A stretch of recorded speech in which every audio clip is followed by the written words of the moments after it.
Hello friends, आज हम पढ़ेंगे फिजियोग्राफी ऑफ इंडिया के बारे में। तो फिजियोग्राफी पढ़ने से पहले हम शुरू करेंगे हमारा लोकेशन से, क्योंकि जो लोकेशन होता है वो काफ़ी इम्पोर्टेंट होता है एग्जामिनेशन पॉइंट ऑफ व्यू से। तो देखिए, आप सभी को पता होगा, इसको हम ईस्ट कहते हैं और इसको हम वेस्ट कहते हैं, और ऊपर हम नॉर्थ कहते हैं, नीचे हम साउथ कहते हैं। इतना तो पता ही होगा, है ना। ये तो बेसिक चीज़ें हैं। तो जो ईस्टर्न मोस्ट पॉइंट है वो है इंडिया का किबिथु। किबिथु यानी कि अरुणाचल प्रदेश में एक डिस्ट्रिक्ट है, अंजो डिस्ट्रिक्ट। वहाँ पे एक लोकेशन है जिसका नाम है किबिथु। वो हो गया हमारा ईस्टर्न मोस्ट पॉइंट। सेम उसी तरह से जो कच्छ है, गुजरात में एक जगह है कच्छ, वो हो गया हमारा वेस्टर्न मोस्ट पॉइंट। सेम जो नॉर्थ में हमारा नॉर्दर्न मोस्ट पॉइंट हो गया इंदिरा कोल, एंड जो सदर्न मोस्ट पॉइंट हो गया कन्याकुमारी। देखिए, जो हमारा मेनलैंड है, मेनलैंड का पूछता है सदर्न मोस्ट पॉइंट। मेनलैंड यानी कि ये वाला एरिया है ना, ये हमारा मेनलैंड हो गया। तो मेनलैंड का सदर्न मोस्ट पॉइंट क्या होगा, वो होगा कन्याकुमारी। अगर ऐसे टोटली ओवरऑल पूछता है कि कौन सा होगा, वो हमारा इंदिरा पॉइंट होगा। क्योंकि आपको ये जो दिख रहा होगा छोटे छोटे आइलैंड है, ये हमारा अंडमान एंड निकोबार आइलैंड है। तो यहाँ पे ग्रेट निकोबार में एक छोटा सा आइलैंड है जिसका नाम है इंदिरा पॉइंट। ये हमारा सदर्न मोस्ट पॉइंट हो जाएगा। चलो, हमने लोकेशन पढ़ लिया। अब इसका हमने टाइम जोन देख लेंगे। तो देखिए, इंडिया का जो स्टैंडर्ड टाइम होता है ना, इंडियन स्टैंडर्ड टाइम, ये हमारा इंडिया के बीचों बीच से लिया हुआ है। क्योंकि जो हमारा टाइम है वो पूरे ऑल ओवर इंडिया में हमारा एक ही टाइम हम माप सकते हैं। तो अगर बोलता है कि हमारा टाइम हमने कहाँ से लिया, तो इलाहाबाद में एक डिस्ट्रिक्ट, एक जगह है जिसका नाम है नैनी। तो नैनी से हमने जो हमारा इंडियन स्टैंडर्ड टाइम हमने मेजर करते हैं, हमने वहाँ से शुरू करते हैं। तो ये इसका लोकेशन क्या है, 82.30 डिग्री ईस्ट हमारा जो इंडियन स्टैंडर्ड टाइम है। ठीक है, चलो हमने ये पढ़ लिया। अभी हम देखेंगे कि इसका पोजीशन क्या है। हमारा जो इंडिया है ये कौन सा पोजीशन पे लाई करता है। तो हम अगर इंडिया के लोकेशन के बारे में बात करेंगे तो ये हमारा 68.7 डिग्री ईस्ट पे लाई करता है और 97.25 डिग्री ईस्ट में। अभी ये क्या है, ये दोनों तरफ ईस्ट ईस्ट क्यों लिखा है, मैं आपको अगला स्लाइड में बताऊंगा। सेम उसी तरह से 8.4 degree north and 37.6 degree north. तो देखिए, ज़्यादा हैरान होने की कोई ज़रूरत नहीं है।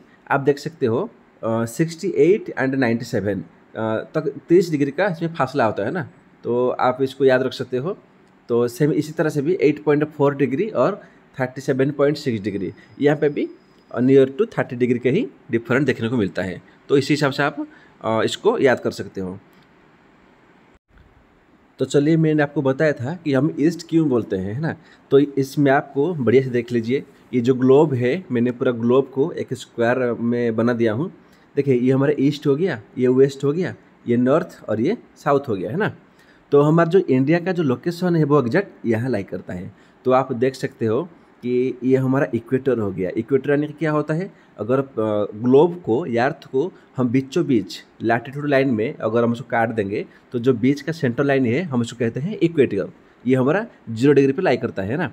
तो सेम हिसाब से अगर हम लॉन्गिट्यूड हम काट देंगे ना, सीधा हम उसको काट देंगे, तो ये जो लाइन बनता है हम क्या बोलते हैं, इसको बोलते हैं प्राइम मेरिडियन। तो आप देख सकते हो इंडिया कहाँ पे है, जो हमारा इक्वेटर है, इक्वेटर का नीचे क्या है, साउथ है, और ऊपर क्या है, हमारा नॉर्थ है। तो इंडिया नॉर्थ में है ना, तो इसीलिए हम कहते हैं 8.4 डिग्री नॉर्थ। ये वाला लाइन देख लो, ये हमारा 0 डिग्री हो गया, है ना, ये जो इक्वेटर। तो ये जो इंडिया का जो लास्ट पॉइंट है इसको देख लो, ये हो क्या हमारा 8.4 डिग्री नॉर्थ हो गया। ठीक है, हम इसीलिए कहते हैं।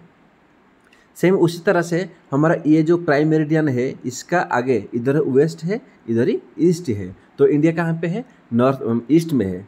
तो इसीलिए हम क्या कहते हैं, हमारा ये इंडिया नॉर्थ और ईस्ट में लाई करता है, नॉर्थ ईस्ट में लाई करता है। ठीक है ना। तो इतना आपको कंफर्म हो गया होगा कि हम क्यों कहते हैं नॉर्थ में और ईस्ट में। ठीक है, तो मैंने आपको इंडिया का लोकेशन बता दिया, और जो टाइम जोन मैंने वो भी बता दिया, और कौन सा डिग्री पे लाई करता है मैंने वो भी बता दिया। देखिए, ये सारी चीज़ें ना मैं आपको ट्रिक के माध्यम से पूरा याद करा दूंगा। ठीक है, तो अभी देखिए, यहाँ पे और एक लाइन होता है, हम इसको कहते हैं ट्रॉपिक ऑफ कैंसर। ठीक है ना, हम इसको कहते हैं ट्रॉपिक ऑफ कैंसर। ये क्या होता है, देखिए, आप मान के चलो कि यहाँ पे हमारा सूर्य है ना, हमारे यहाँ पे सन है, इस हिसाब से सन मान लो। ठीक है, तो जो सन की जो रेखा है ना, याद रखना, ये जो ट्रॉपिक ऑफ कैंसर है इसका ऊपर कभी नहीं जाता है, ठीक है ना, मतलब इससे लाइन से गुजरता हुआ ये जाएगा, तो इसको हम ट्रॉपिक ऑफ कैंसर कहते हैं। सेम इसका नीचे भी एक लाइन होता है, इसको बोलते हैं ट्रॉपिक ऑफ कैप्रिकॉर्न बोलते हैं। तो आप इसको याद रख लीजिए, ये जो होता है ट्रॉपिक ऑफ कैंसर। तो ये जो ट्रॉपिक ऑफ कैंसर इंडिया का ये 8 स्टेट से गुजरता है, ठीक है ना। तो मैंने आपको बताऊंगा कौन सा स्टेट जाता है। तो आपको समझ में आ गया कि ट्रॉपिक ऑफ कैंसर क्या है, कि हम जो सन है, सन का जो डायरेक्ट जो रेज है वो इसका ऊपर नहीं जाएगा, ठीक है ना। ये ट्रॉपिक ऑफ कैंसर इसका नीचे ही आएगा, ठीक है ना, जो रेज उसका ऊपर नहीं जाएगा। तो ये हमारा 22.5 डिग्री में लाई करता है, ठीक है ना, कितना 22.5 डिग्री में ये लाई करता है ट्रॉपिक ऑफ कैंसर। तो चलो मैं आपको बताता हूँ कि कौन सा स्टेट जाता है ट्रॉपिक ऑफ कैंसर में। तो देखिए, सबसे पहले हमारा जाता है गुजरात, फिर जाएगा राजस्थान, फिर जाएगा एमपी, फिर छत्तीसगढ़, फिर झारखंड, फिर वेस्ट बंगाल, फिर त्रिपुरा, फिर मिजोरम। अगर आपके पास में इंडिया के मैप है तो आपको इजीली से देख सकते हो, एक सीधा लाइन गया होगा, इसको कहते हैं ट्रॉपिक ऑफ कैंसर। तो गुजरात हो गया, राजस्थान हो गया, MP, Chhattisgarh, Jharkhand, West Bengal, Tripura and Mizoram. तो ये जो ट्रॉपिक ऑफ कैंसर ना, उससे सबसे ज़्यादा क्लोजेस्ट, सबसे नियरेस्ट कौन सा जगह है, कौन सा सिटी है, तो हमारा आंसर होगा उदयपुर। जो उदयपुर है वो ट्रॉपिक ऑफ कैंसर के सबसे क्लोजेस्ट प्लेस है ना, क्लोजेस्ट लोकेशन है। सेम उसी तरह से मैंने आपको पढ़ाया था कि इंडियन स्टैंडर्ड टाइम जो हमने इलाहाबाद का एक जगह है नैनी, हम वहाँ से लेते हैं, है ना। तो जब बीचों बीच हमने खींचा था ना 82 डिग्री 30 पे, याद आ गया? कोई नहीं, चलो दोबारा देख लो, मैं इसी की बात कर रहा था, है ना। ये जो इंडियन स्टैंडर्ड टाइम होता है, मैंने इसको बात किया था। ये जो हमारा लाइन खींचा गया है ना, मैं बोला था कि 82.3 हाफ में लाई करता है, मैं इसी की बात कर रहा हूँ। ये अभी कौन सा स्टेट के थ्रू गया है मैं आपको बताता हूँ, ठीक है। तो पहले आंध्र प्रदेश, फिर ओडिशा, फिर छत्तीसगढ़, फिर यूपी, फिर एमपी। ये क्वेश्चन बार बार एग्जाम में पूछता है, आपको 5 ऑप्शन देगा, बोलेगा इनमें से कौन सा स्टेट में जो हमारा इंडियन स्टैंडर्ड टाइम नहीं पास करता है। तो आप आंध्र, ओडिशा, छत्तीसगढ़, यूपी, एमपी आप याद कर सकते हो। तो इसका ट्रिक क्या है, मैं इसका ट्रिक बनाया हूँ, जैसे कि ए यू कम, है ना, हम बोलते हैं ना कि ए यू कम, कम इधर, है ना, बोलते हैं ना कि इधर आ जा। तो आप भी बोलते होंगे फ्रेंड्स को ए यू कम, तो आप इसको याद कर सकते हो ए यू कम के द्वारा। तो ए फॉर क्या हो गया आंध्र प्रदेश, यू फॉर क्या हो गया उत्तर प्रदेश, और सी फॉर क्या हो गया छत्तीसगढ़, ओ फॉर क्या हो गया ओडिशा, एम फॉर क्या हो गया हमारा एमपी। तो ए यू कम, ठीक है ना, ए यू कम। तो आप अभी जो जैसे क्लास खत्म हो जाएगा, आप जाते ही अपना फ्रेंड्स को बोल देना ए यू कम, 2-4 बार बोल दोगे ना, तो आपको ऐसे भी याद आ जाएगा। तो A for Andhra Pradesh, U for Uttar Pradesh, C for Chhattisgarh, O for Odisha, M for Madhya Pradesh, ठीक है। तो चलते हैं हमारा नेक्स्ट स्लाइड पे। अभी देखते हैं कि इंडिया का एरिया कितना है, इसका बाउंड्री किससे किससे वो शेयर करता है। तो देखिए, नॉर्थ से लेकर साउथ तक, है ना, हमने जो लॉन्गिट्यूड लाइन पढ़ा था अभी, नॉर्थ से साउथ तक जो एरिया है वो है 3214 किलोमीटर। सेम उसी तरह से ईस्ट से लेकर वेस्ट तक, ईस्ट यानी कि मैंने आपको बताया था किबिथु था, है ना, ईस्टर्न मोस्ट पॉइंट। तो किबिथु से लेके वेस्ट में क्या है हमारा कच्छ है, तो कच्छ तक कितना होगा 2933 किलोमीटर। सेम उसी तरह से वर्ल्ड में जितना भी हमारा एरिया है ना, याद रखना, वर्ल्ड में जितना एरिया है इंक्लूडिंग सी, हम इस सी को मिला के भी, तो जो इंडिया का जो लोकेशन है वो हमारा जो मतलब जो जोग्राफिकल एरिया है वो है 2.4%, यानी कि पूरे वर्ल्ड के 2.4% इंडिया का एरिया है। सेम उसी तरह से अगर पॉपुलेशन बात करें जनसंख्या की, तो पूरे वर्ल्ड की जो हमारा पॉपुलेशन है उस हिसाब से उनका हमारा 16% सिर्फ इंडिया वालों का है।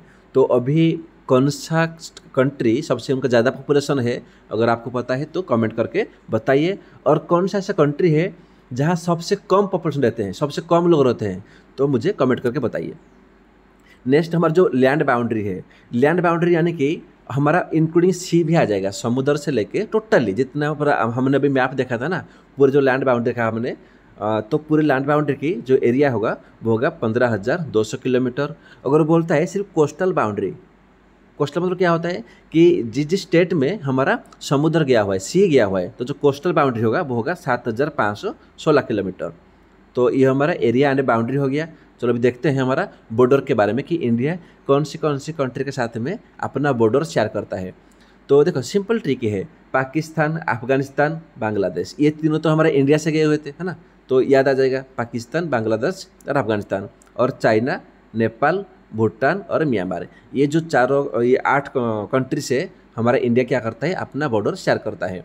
तो इम्पोर्टेंट क्या है कि हमारा लॉन्गेस्ट, हमसे ज़्यादा बॉर्डर किससे शेयर करते हैं, हम करते हैं बांग्लादेश से।